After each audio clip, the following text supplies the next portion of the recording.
Las religiones del mundo.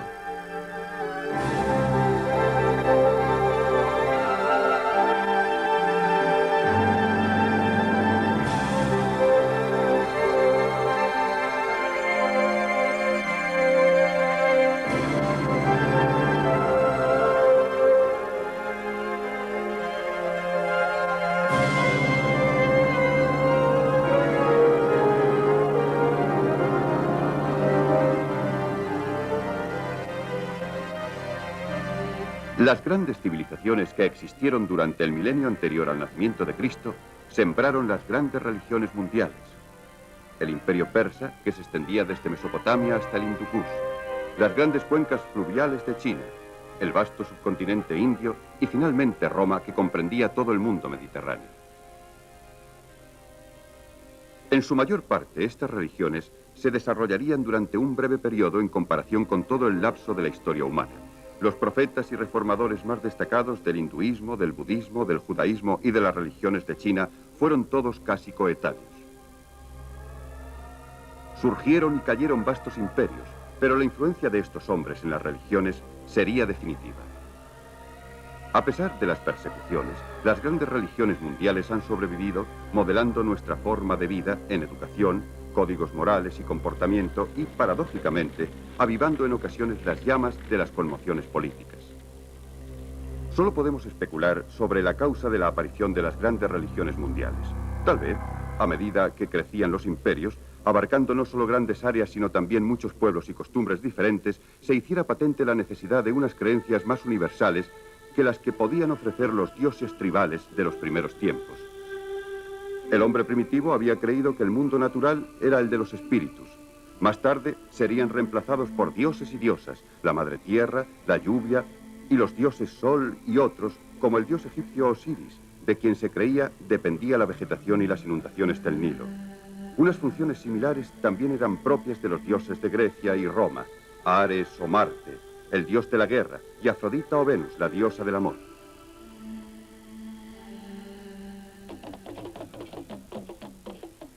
Las primeras religiones se limitaban a los cultos locales en pequeños grupos, adorando a sus propios dioses, tal y como algunas tribus continúan haciendo hoy en día. Los yorubas de África Occidental, por ejemplo, adoran a una compleja jerarquía de deidades que comprende a un creador supremo y a casi 400 dioses y espíritus.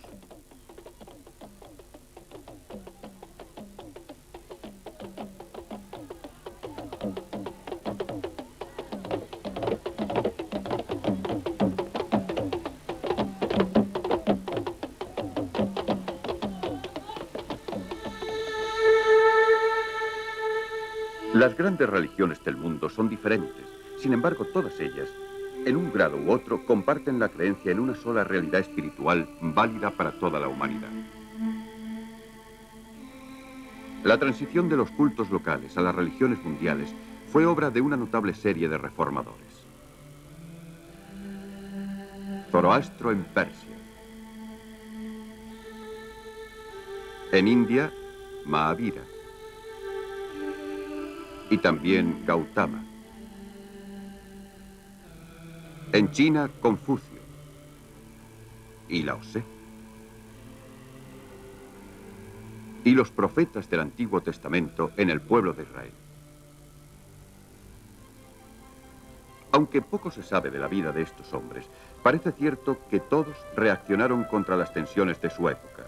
Trabajaron independientemente en unas regiones muy alejadas entre sí, y fue su visión la que dio origen a las religiones del mundo.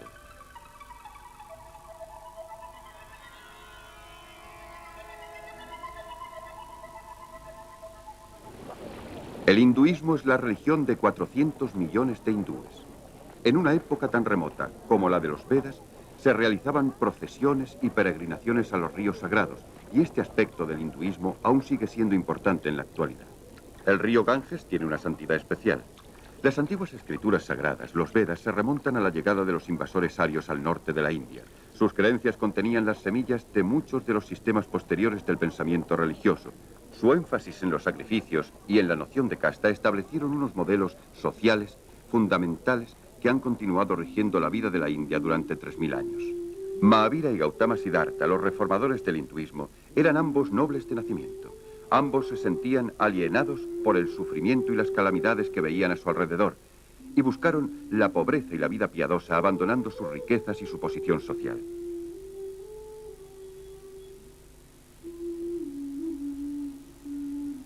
Mahavira fue el fundador de una rigurosa religión hindú llamada jainismo. Sus seguidores siempre fueron limitados, si bien aún quedan hoy en día 1 millón de jainas que viven en la India occidental. Mahavira hacía hincapié en ciertos aspectos del hinduismo, como la ahimsa, la doctrina de la no violencia, tanto hacia los hombres como hacia los animales, que iba a influir en la obra de Mahatma Gandhi.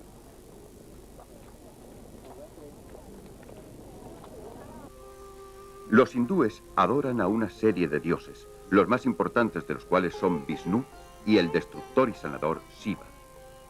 Vishnu tiene muchas encarnaciones, entre las que incluyen al héroe Rama, y a Krishna, un dios benéfico. La esposa de Shiva, la diosa madre, aparece tanto como la gentil Parvati, como la feroz Kali.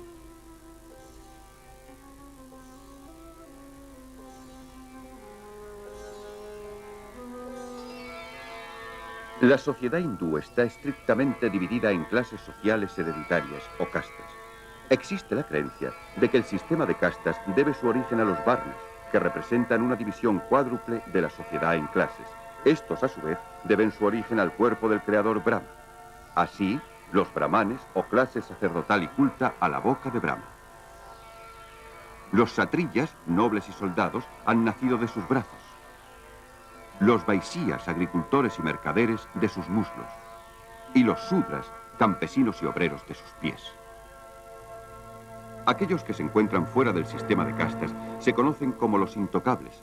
A través de una serie de reencarnaciones, un alma puede mejorar su posición dentro de una casta mediante unas acciones justas o karma.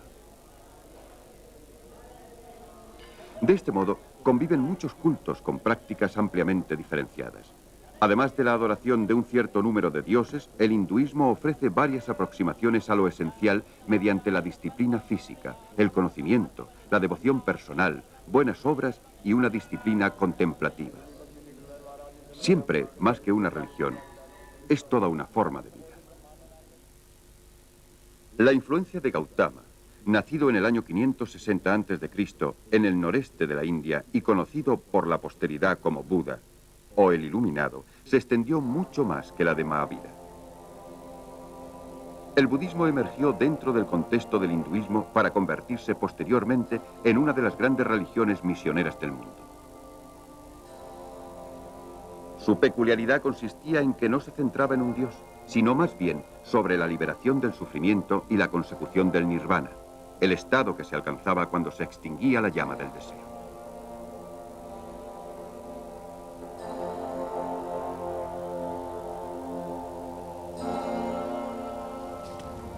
Desde el mismo momento de la muerte de Gautama, sus enseñanzas fueron mantenidas vivas por sus seguidores que viven juntos en comunidades monásticas.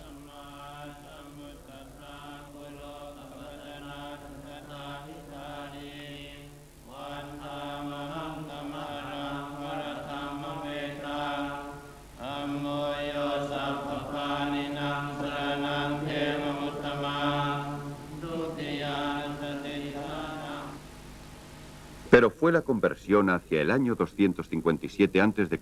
de Asoka, el más grande de los emperadores Maurya, impulsado, como él mismo dijo, por el remordimiento ante las matanzas y desgracias que había ocasionado, lo que convirtió al budismo en una fuerza de primer orden.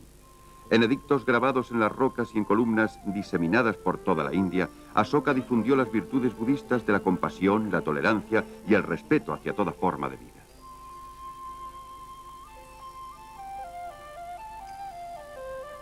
Fue gracias a Asoka cuando el budismo comenzó su vocación misionera, difundiéndose a los reinos helenizados más allá del Hindu Kush, y a Sri Lanka y Birmania.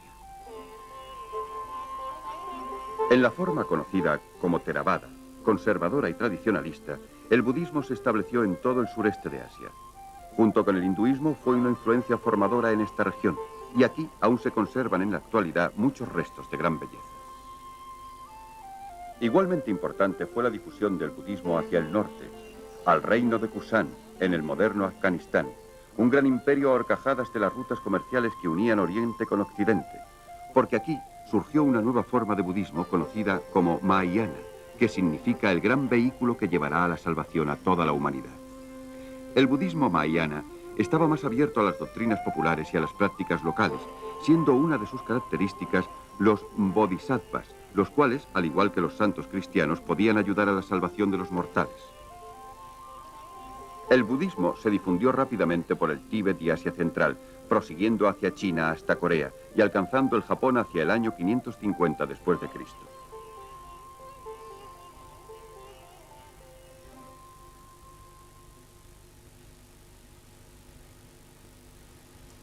En el Japón se desarrolló una síntesis de las dos religiones, el budismo y el espíritu tradicional Shinto.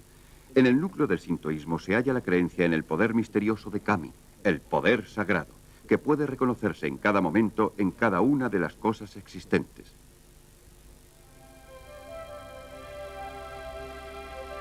En esta época el budismo había perdido su peso en su lugar de origen. Hoy en día no quedan prácticamente budistas en la India, y lo que ha sobrevivido es un hinduismo rejuvenecido y purificado.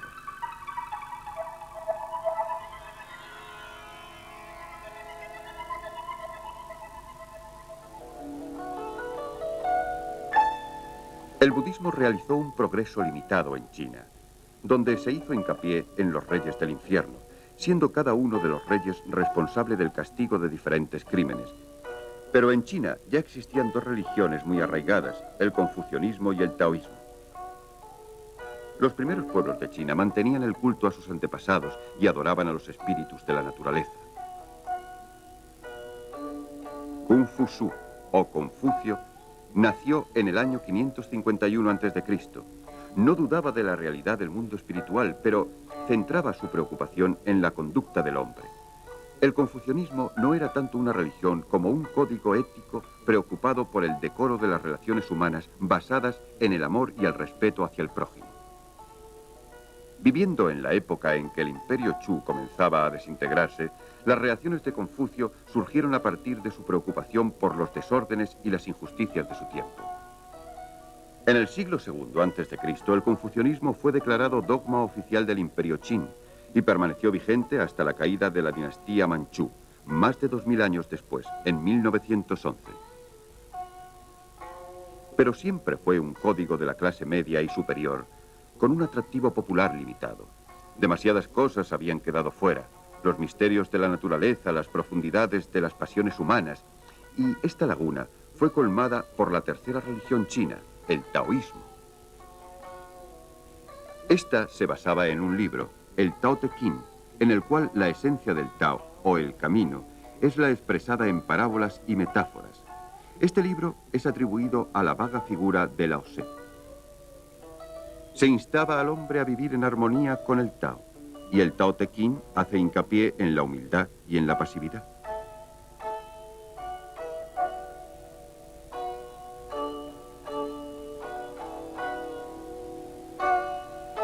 Existen unos obvios paralelismos con las enseñanzas del budismo y también con las posteriores ideas del cristianismo, pero, a diferencia de Cristo, Lao Tse no ofrecía el consuelo de una vida futura.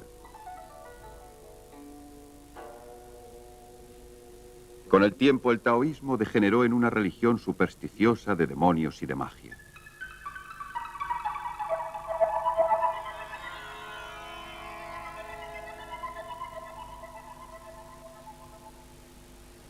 Antes se creía que Zoroastro, o Zaratustra, como también se le conoce en ocasiones, había vivido entre 600 y 500 años antes de Cristo, pero ahora se cree que podría haber vivido 1000 años antes.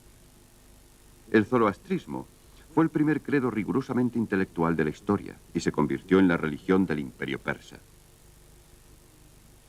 El mensaje de Zoroastro era excelso y abstracto.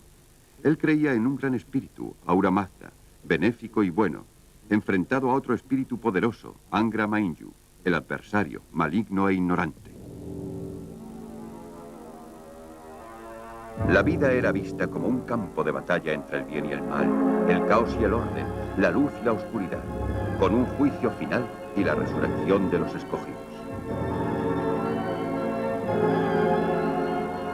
En el lado de Ahura Mazda se encontraban los poderes de la luz, el sol y el fuego, y existía una tradición de altares de fuego y de cultos al aire libre. La fuerza del zoroastrismo consistía en una clara definición del mal. Esto explica su atractivo entre los muchos pueblos sometidos dentro del vasto imperio persa. Aquellos que obedecieran los mandamientos de Ahura Mazda alcanzarían la inmortalidad. Zoroastro también creía que el fin del mundo llegaría a su debido tiempo y que Ahura Mazda enviaría un rayo desde el cielo para destruir a los malvados. Su belicosidad atrajo a los grandes reyes guerreros de Persia y posteriormente a los emperadores persas bajo la dinastía de los sasánidas. Hoy en día el zoroastrismo solo es practicado por los parsis de la India y por un pequeño grupo de creyentes en Irán. El mitraísmo fue un culto que se desarrolló a partir del zoroastrismo. Adoptó su belicosidad y el simbolismo central del sol, pero la ceremonia mitraica más importante era el sacrificio del toro. Era un culto cerrado, difundido por los soldados, comerciantes y funcionarios civiles de todo el Imperio Romano. Se han encontrado altares en sitios tan alejados como Alemania, África del Norte y Gran Bretaña, pero el número de sus seguidores fue relativamente reducido. El zoroastrismo también dejó su huella en el judaísmo y en el cristianismo, en lo relativo a la lucha entre el bien y el mal, en las figuras simbólicas de ángeles y demonios, y en la promesa de la resurrección y del juicio final. El judaísmo se centraba en la adoración de un solo Dios desde el mismo comienzo, cuando Moisés realizó su famosa alianza con Yahvé o Jehová después del éxodo de los hebreos de Egipto hacia el año 1290 a.C. El judaísmo, con su profundo código ético formulado en los 10 mandamientos, era la religión tribal exclusiva del pueblo de Israel, cuyo centro fue Jerusalén, a partir del siglo XI a.C. Uno de sus momentos decisivos fue cuando los judíos fueron conducidos al exilio en Mesopotamia, después del saqueo de Jerusalén y la destrucción del templo en el año 586 a.C., a manos del rey Nabucodonosor de Babilonia. 50 años de cautiverio ablandaron los vínculos localistas del judaísmo y lo convirtieron en un credo universal. Aunque el proceso se había iniciado con el profeta Amos en el siglo VIII a.C., los profetas que habían conservado la fe en el exilio interpretaron la ley tradicional, la Torá, de un modo nuevo, haciendo mayor hincapié en la moralidad y la conducta justa que en la observancia y el sacrificio. La Torá consta de los 5 primeros libros de la Biblia, y los judíos ortodoxos consideran que fueron entregados a Moisés en el monte Sinaí. Comienza con una descripción de la creación y finaliza con la muerte de Moisés y una descripción de la tierra prometida, Israel. Del crisol del exilio y de la aflicción, el judaísmo surgirá como una potente fuerza religiosa. Yahvé ya no era simplemente el Dios de los judíos, era el Señor de toda la humanidad. Aunque Ciro, el emperador persa, permitió que los judíos regresaran a Jerusalén para reconstruir el templo en el año 538 a.C., los judíos sufrirían casi continuamente la dominación política y militar de otros. En el año 200 después de Cristo, los judíos se diseminaron por todo el mundo mediterráneo y, sin embargo, durante esta dispersión o diáspora, siempre consideraron Palestina como su patria.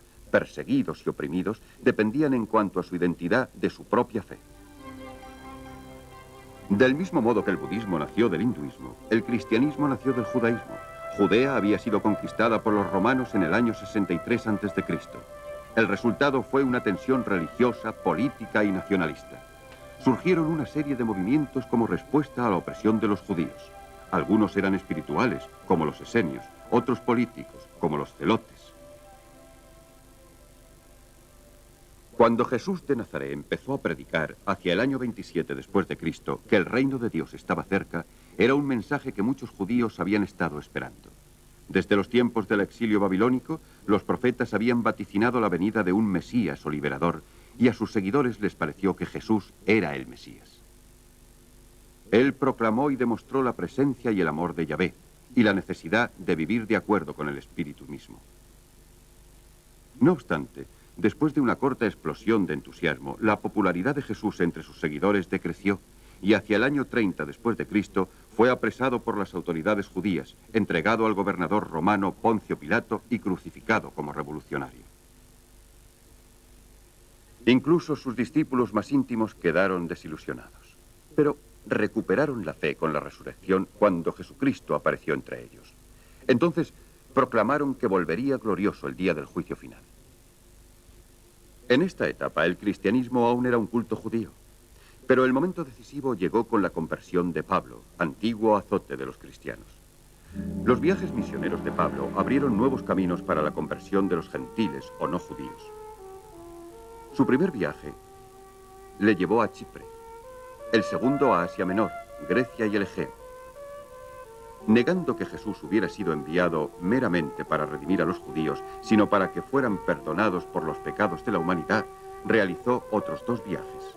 El tercero por Asia Menor, Grecia y Tierra Santa, y el último viaje le llevó a un lugar tan lejano como Roma.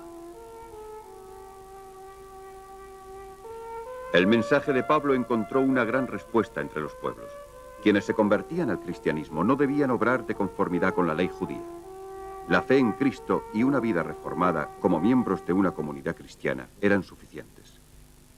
El resultado fue una ruptura con el judaísmo.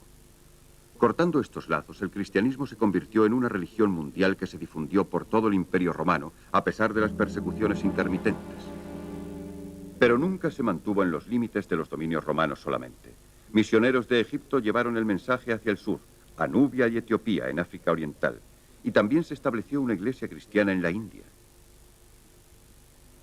Desde Siria, el cristianismo se difundió a Persia, y desde allí, a lo largo de las rutas comerciales de Asia Central hasta China. Un hecho decisivo ocurrió en el año 313 después de Cristo, cuando el emperador romano Constantino toleró oficialmente a los cristianos. El cristianismo se convirtió posteriormente en la religión oficial del Imperio Romano en el año 392 después de Cristo, y los otros cultos fueron suprimidos. Había comenzado un nuevo capítulo en la historia del cristianismo. Lo que había empezado como la fe de unas gentes humildes se convirtió en una iglesia organizada, con una jerarquía elaborada, estrechamente vinculada con el Estado romano. El predominio del cristianismo en el cercano Oriente continuaría hasta la llegada del Islam, la última gran religión mundial que conmocionó el mundo tras la muerte de su fundador, Mahoma, en el año 632 después de Cristo. Pero sobre esto volveremos más adelante. En cualquier caso, el relato que hemos seguido, que abarca algo más de un milenio, demuestra el impacto de los individuos en la historia. Todos, excepto tal vez Confucio, fueron hombres humildes, sin ambiciones personales, hombres que se esforzaron para convertir el mundo en un lugar mejor. Y lo más asombroso es la forma en que ha perdurado su obra. La influencia de esa generación de reformadores que vivieron entre los años 600 y 500 a.C. y la actividad misionera del budismo y del cristianismo revistieron una gran importancia para la historia del mundo. Regiones que hasta entonces se hallaban muy alejadas, entraron en contacto, creando una nueva clase de hombres en el mundo, superando las barreras físicas o políticas.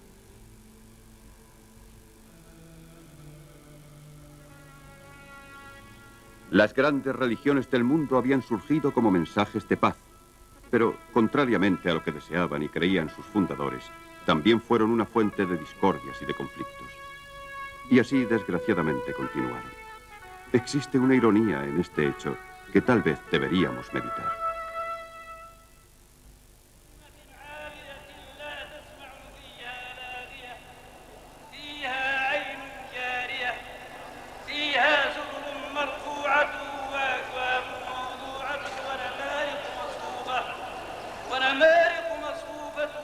En la actualidad, hay más de 600 millones de musulmanes en el mundo, aproximadamente la séptima parte de la población total de la Tierra.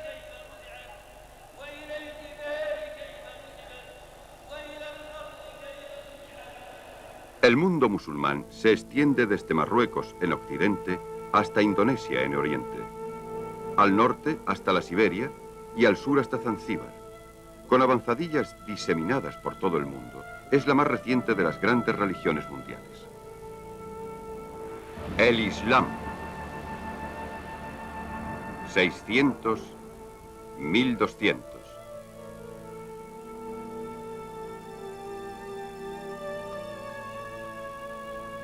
El Islam se inició en los desiertos de Arabia casi 600 años después de la muerte de Cristo. Al unificar a las tribus de la península de Arabia, las convirtió rápidamente en una fuerza irresistible. La lengua y cultura, las artes y las ciencias florecieron bajo la égida del Islam, mientras que en Occidente, Europa quedaba atrapada en el sopor de unos años oscuros.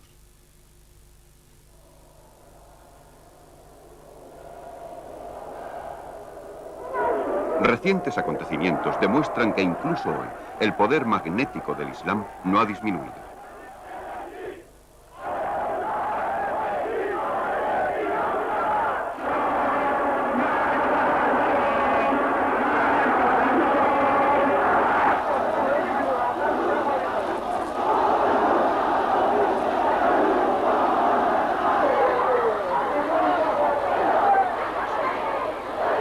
Para los no musulmanes, el Islam sigue siendo hoy en día una fuerza potente y misteriosa. ¿Cómo comenzó y cuáles fueron las razones de su crecimiento en el siglo siguiente a la muerte de su fundador, Mahoma?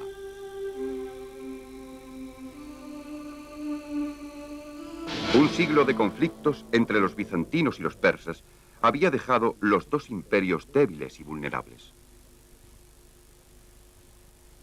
Como resultado de estas constantes guerras, las rutas comerciales quedaron interrumpidas y los mercaderes comenzaron a enviar sus productos a través del Mar Rojo y de la península de Arabia. Largas caravanas viajaban a lo largo de las costas de la península transportando los artículos de exportación de África y Asia a Egipto, Persia y al Imperio Bizantino. El comercio floreció y una de las ciudades árabes se convirtió en un próspero centro comercial, en la encrucijada de las rutas que se extendían hasta la India, Madagascar y Filipinas. Esta ciudad era la Meca.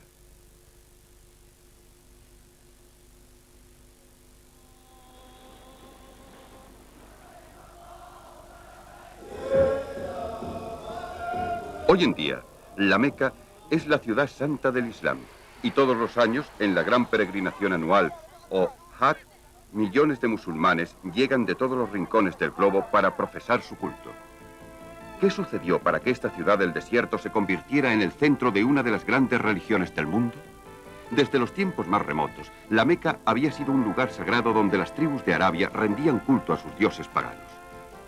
Pero la expansión de las nuevas rutas comerciales puso en contacto a los árabes con nuevas ideas y empezaron a cuestionar los valores y las creencias tradicionales, y las riquezas aportadas por el comercio provocaron el nacimiento de un nuevo sistema de clases.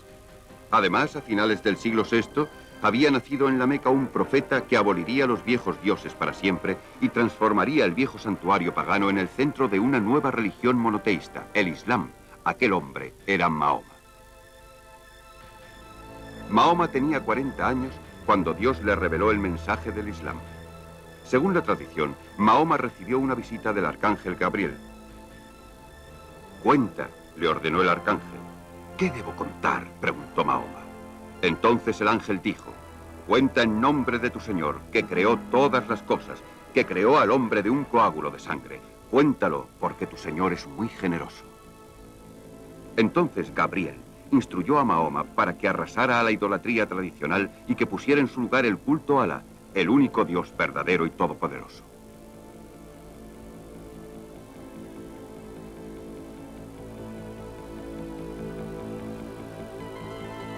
Las revelaciones de Dios a Mahoma están escritas en las páginas del Corán, el libro sagrado del Islam. Este ejemplar se hizo en el siglo IX, en Kairouan. Las palabras del Corán son las palabras del mismo Dios.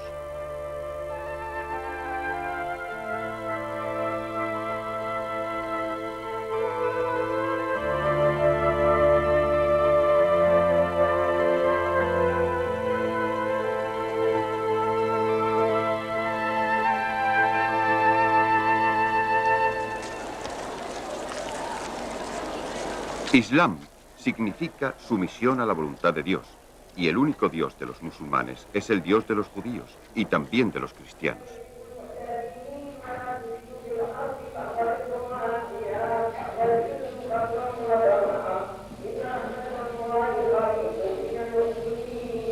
Los musulmanes aceptan a algunos de los profetas del Antiguo Testamento, como a Abraham, Isaac, Moisés y Noé, aceptan el concepto del juicio final y reconocen a Cristo como profeta, aunque no como hijo de Dios.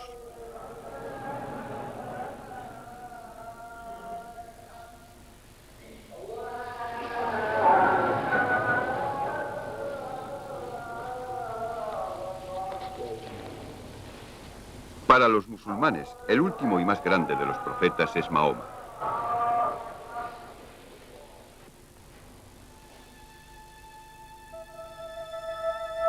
En la época de la revelación, no obstante, la mayoría de la gente de la Meca prefería a los viejos dioses. Mahoma se hizo muchos enemigos con su mensaje de sumisión al único Dios. El antiguo santuario, la Kaaba, que contenía más de 300 piedras sagradas, estatuas y otros objetos, era una gran atracción. Muchos mercaderes confiaban para su prosperidad en la firme afluencia de peregrinos que venían a rendir culto. El resentimiento contra Mahoma fue en aumento y él y sus seguidores sufrieron ataques y finalmente persecuciones.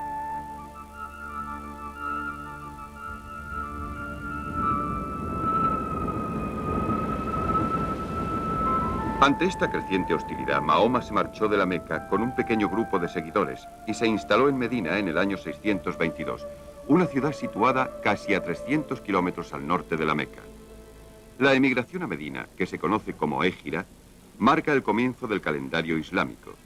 Aquí Mahoma y sus partidarios establecieron el primer estado musulmán y construyeron la primera mezquita en el lugar que ocupa actualmente la mezquita del profeta, donde está enterrado Mahoma.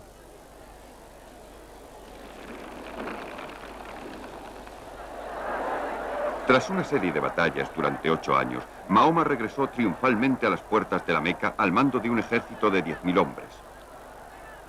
Entró en la ciudad y exigió las llaves de la Kaaba, el antiguo santuario pagano, y destruyó los ídolos. A continuación, ordenó a su muecín, o guía espiritual, que trepara al tejado de la Kaaba y llamara a los fieles en oración con palabras que aún hoy se escuchan desde el minarete de todas las mezquitas del mundo.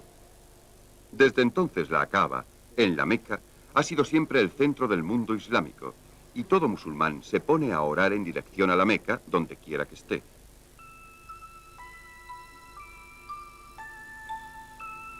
Como profeta, Mahoma era insólito. Durante su vida se convirtió en jefe espiritual y temporal, galvanizando el potencial militar de las tribus guerreras árabes y reemplazando a sus muchos dioses tribales por el único y verdadero Dios, Alá. La combinación del poder temporal y espiritual facilitó un elemento de santidad a las conquistas, puesto que los territorios conquistados se convirtieron en parte de un imperio que era al tiempo religión y Estado. Mahoma murió en el año 632. Había creado un imperio con base en Medina que comprendía a Hejaz, Yemen y Omán. Su sucesor, Abu Bakr, el primer califa, prosiguió la conquista de toda la península de Arabia. Una vez unificada, los árabes avanzaron a velocidad vertiginosa. Bajo el segundo califa, Omar, se apoderaron de Siria, Egipto, el norte de África hasta Trípoli y Mesopotamia. Los califatos siguientes de Omán y Alí extendieron el dominio árabe a las montañas del Cáucaso en el norte y al altiplano iraní al este, conquistando definitivamente el imperio persa en el año 657. En todas estas hazañas militares solo tardaron 30 años.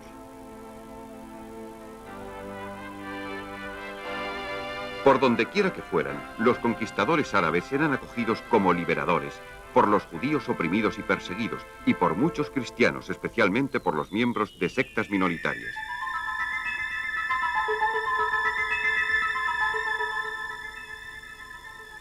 No obstante, las rivalidades que surgieron debido a la sucesión de Mahoma dieron lugar a una guerra civil.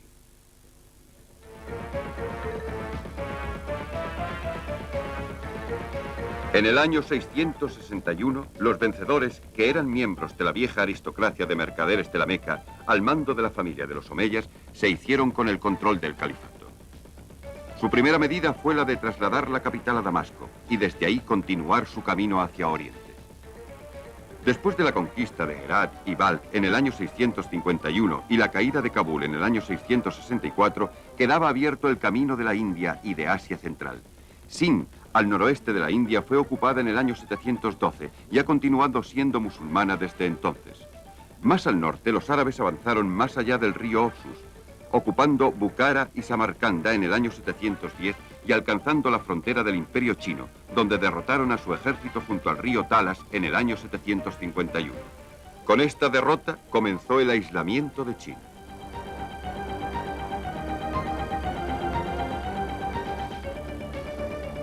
En esta época, el Islam también se había convertido ya en una potencia marítima al ocupar los astilleros de Alejandría.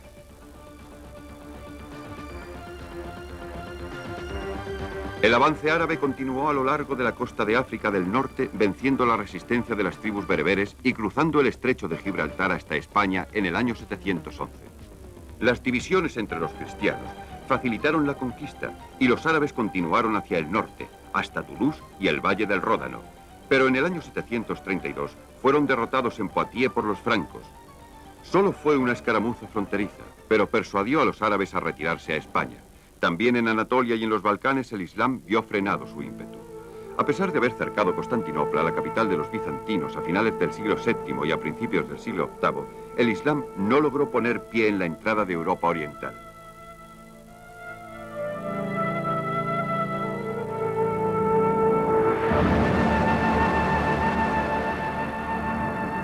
Pero esto no rebajó en absoluto sus inmensos avances.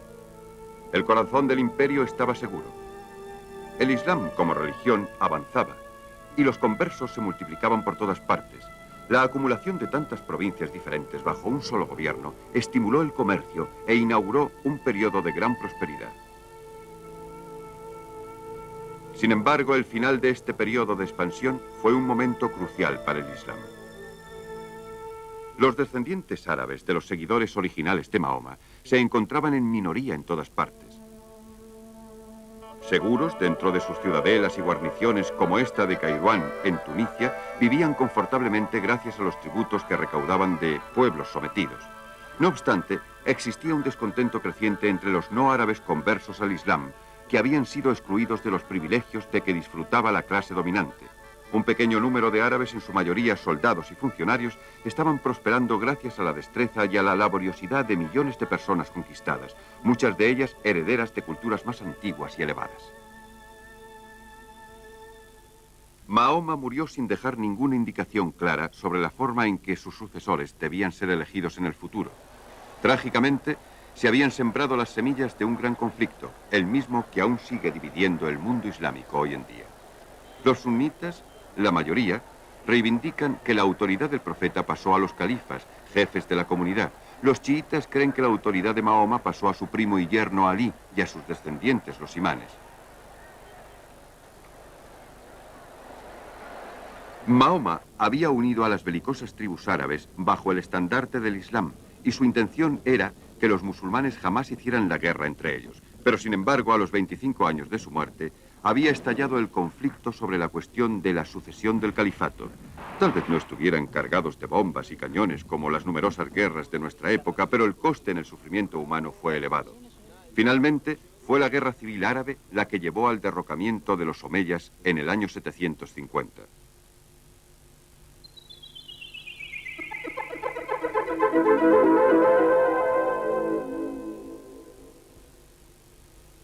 La toma del poder por la nueva dinastía de los abásidas trajo consigo importantes cambios en el imperio. La capital fue trasladada desde Damasco, en Siria, a Irak, donde el segundo califa abásida, Al-Mansur, ordenó la construcción de una magnífica y nueva ciudad en Bagdad. El cambio de capital anunció el fin del dominio del Islam por parte de los árabes, ya que el poder y la influencia pasó gradualmente de manos de la minoría árabe conquistadora a las de millones de musulmanes no árabes. Una multitud de naciones y razas vivía bajo una cultura común islámica, unida junto con los árabes por su creencia en Alá y en su profeta Mahoma. A lo largo de todo el imperio, el árabe era el idioma universal. Bajo los califas abásidas se produjo un gran florecimiento del arte y de la cultura islámica. En el siglo IX, el califa Al-Mamun, cuyos baños aquí vemos, estableció una casa de la ciencia en Bagdad. Aquí los alumnos estudiaban álgebra y astronomía. Las obras de Euclides, Galeno y Aristóteles fueron traducidas del griego al árabe, conservando así una buena parte de la gran herencia de los clásicos. Sin embargo, a mediados del siglo IX, la unidad del imperio empezó a resquebrajarse. Durante los 150 años siguientes, los califas de Bagdad solo fueron meras figuras decorativas. Se establecieron muchas dinastías locales y el gobierno de los abásidas entró en decadencia. Había dinastías separadas. En Marruecos, los idrísidas. En Tunisia, los aflávidas. En Egipto, los tulúnidas, precursores de los fatimitas. En el Yemen, los zaidis. Más allá, los samánidas. Y en Afganistán, los ghaznavidas, que fundaron un reino muy extenso en el norte de la India.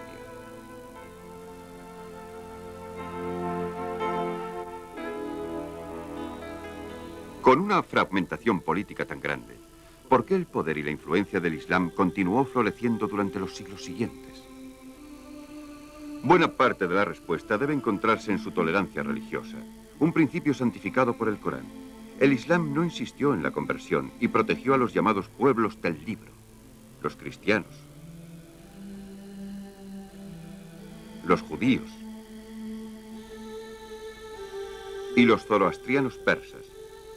Un hecho que explica la subsistencia de cristianos y hasta hace poco de comunidades judías en muchas partes del mundo árabe. Y así, durante los siglos X, XI y XII, bajo el patrocinio de los ricos y los poderosos, los arquitectos, artistas y eruditos nos han legado un magnífico testamento de la habilidad y supervivencia del arte y de la cultura islámicos.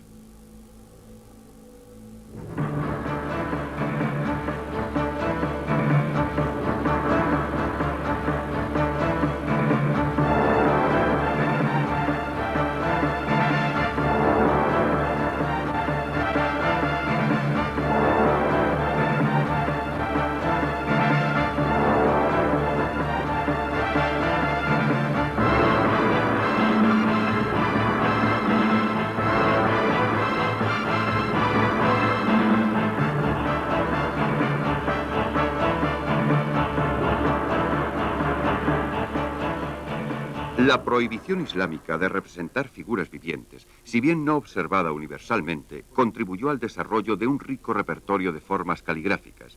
Estas fueron utilizadas en la decoración de textos religiosos y también encontraron expresión arquitectónica en palacios y mezquitas ricamente decorados.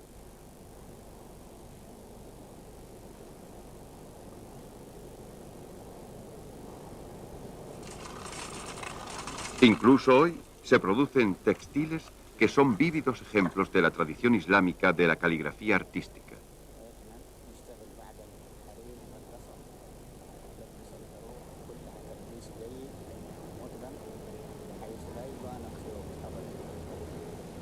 Este aguamanil de principios del siglo XIII fue fabricado en Persia. Se utilizaban ricos colores no solo para las telas, sino también para la cerámica, cristalería y en la decoración de viviendas y mezquitas. Este llamativo uso del color contrarrestaba el árido paisaje del desierto de que se componía gran parte del imperio islámico. A medida que los árabes perdían su afán de guerra y de conquista, el papel de defensores del imperio pasó a los turcos seleucidas. Estos feroces guerreros de Asia Central se apoderaron de Bagdad en el año 1055 y dominaron rápidamente la totalidad de la mitad oriental del mundo islámico, a excepción de la península de Arabia y de la India. En 1071 los ejércitos seleucidas derrotaron a los bizantinos en la batalla de Manzikert. Luego prosiguieron su avance hasta ocupar la mayor parte de Anatolia y de Asia Menor, a la que convirtieron en una provincia seleucida. La supremacía de los seleucidas en todas las tierras del Mediterráneo oriental hacía imposibles las peregrinaciones a los santos lugares de la cristiandad. Las tentativas de los cruzados de Europa occidental en los siglos XI y XII para reconquistar el control de los sagrados lugares llevaron a la creación de una serie de pequeños estados cruzados en Palestina y en Siria. Pero en 1187 estos fueron virtualmente aniquilados por los ejércitos islámicos de los ayúbidas al mando de Saladino. La fe islámica continuó difundiéndose por todo el mundo durante los 3 siglos siguientes. En Oriente, los comerciantes y los misioneros la llevaron a Indonesia y a la península de Malaca, y a continuación a Sumatra, Malasia, Sri Lanka y a las islas Lacadivas y Maldivas. En África, los comerciantes musulmanes viajaron por las grandes rutas de las caravanas cruzando el Sahara hasta el reino de Mali, ya desde el año 1350, y posteriormente a los estados hausas en lo que hoy es Nigeria. Su arquitectura y decoración son uno de los productos más impresionantes de su cultura. Las grandes mezquitas y mausoleos que fueron construidos a lo largo y a lo ancho del mundo islámico, como la mezquita de Gur Emir en Samarcanda y la bóveda de la Roca en Jerusalén, permanecen como magníficos testamentos de la destreza islámica.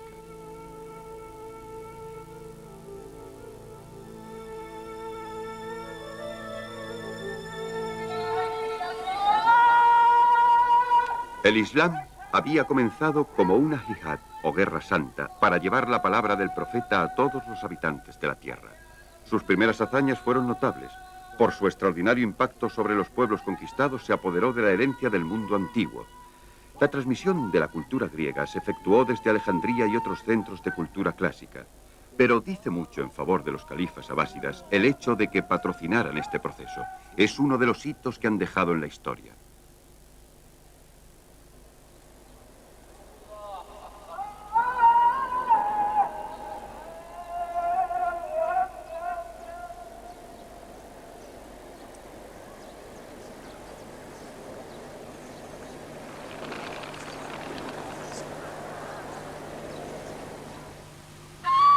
No hay más Dios que Alá, y Mahoma es su profeta, dice el Corán.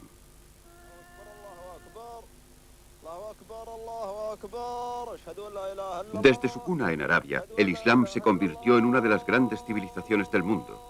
Como puente entre los siglos, fue un importante eslabón entre el mundo clásico y el Renacimiento europeo. Los estudiosos cristianos acudieron a la España musulmana a copiar los tratados científicos y a transcribir los textos de Aristóteles y de sus intérpretes musulmanes. El renacimiento del pensamiento occidental y el nacimiento de las universidades europeas en los siglos XII y XIII deben mucho al legado intelectual del poderoso imperio, fundado 14 siglos antes por el último de los grandes profetas de Dios, Mahoma.